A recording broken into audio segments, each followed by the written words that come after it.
आदरणीय बंधुओं, माताओं व मेरी प्यारी बहनों, राधे राधे।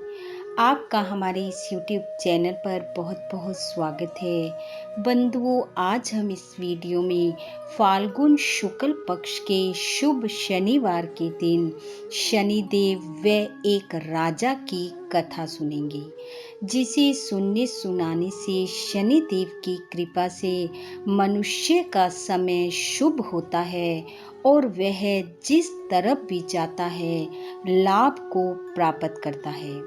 कथा कहानी सुनने के बाद यदि आप हमारे चैनल पर नए हैं तो कृपया हमारे चैनल को सब्सक्राइब करें, बेल आइकन को प्रेस करें ताकि हमारी वीडियो की नोटिफिकेशन सबसे पहले आप तक पहुंचे। वीडियो को शेयर व लाइक भी जरूर करें। कथा कहानी के अनुसार एक समय की बात है, एक राजा था। उसने अपने राज्य में यह घोषणा कर रखी थी कि दूर दराज से जो भी सौदागर बाजार में माल बेचने आए और उसका माल न बिके तो राजा स्वयं वह माल खरीद लेगा। यह सुनकर सौदागर प्रसन्न हो गए। अब जब किसी सौदागर का माल नहीं बिकता तो राजा के आदमी उसे उचित मूल्य देकर सारा सामान खरीद लेते थे।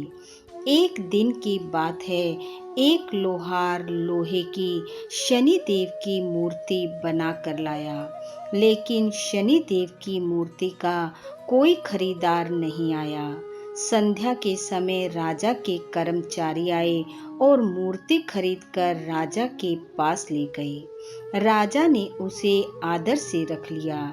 शनिदेव के घर में आ जाने से राजा के सब देवी देवता नाराज हो गए। रात के अंधेरे में राजा ने एक तेजस्वी स्त्री को घर से बाहर जाते देखा।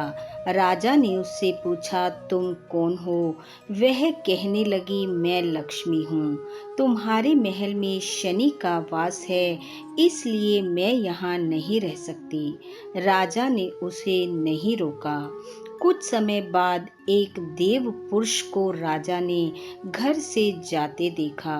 उससे भी राजा ने पूछा, तुम कौन हो? वह कहने लगा, मैं वैभव हूँ, सदा लक्ष्मी के साथ ही रहता हूँ। जब लक्ष्मी नहीं तो मैं भी यहाँ नहीं रह सकता। वह भी चला गया। राजा ने उसे भी नहीं रोका। इस प्रकार धीरे धीरे धर्म, धैर्य, क्षमा आदि सभी गुण एक एक करके चले गए। राजा ने किसी से भी रुकने का आग्रह नहीं किया।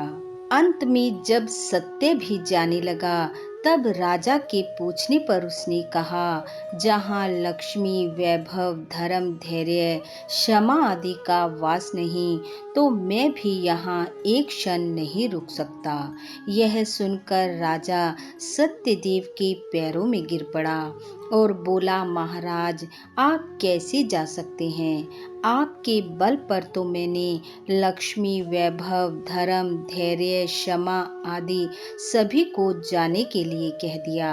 आपको नहीं छोड़ूंगा। राजा का इतना आग्रह देखकर सत्य रुक गया।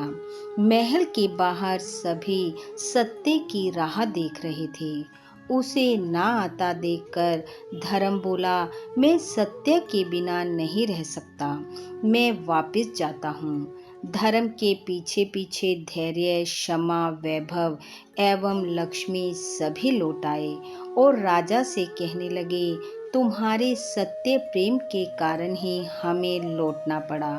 तुम जैसा राजा दुखी नहीं रह सकता। सत्य प्रेम के कारण लक्ष्मी जी और शनि देव एक साथ राजा के महल में निवास करने लगे और देखते ही देखते राजा हर तरफ लाभ को प्राप्त होने लगा। बोलो शनि महाराज की जय। बोलो देवी लक्ष्मी की जय। बंधुओं, शनिदेव व देवी लक्ष्मी की कृपा आप व आपके परिवार पर सदैव बनी रहे। आपका घर आंगन खुशियों से महकता रहे। इन्हीं शुभकामनाओं के साथ आप सबका बहुत बहुत धन्यवाद। राधे राधे।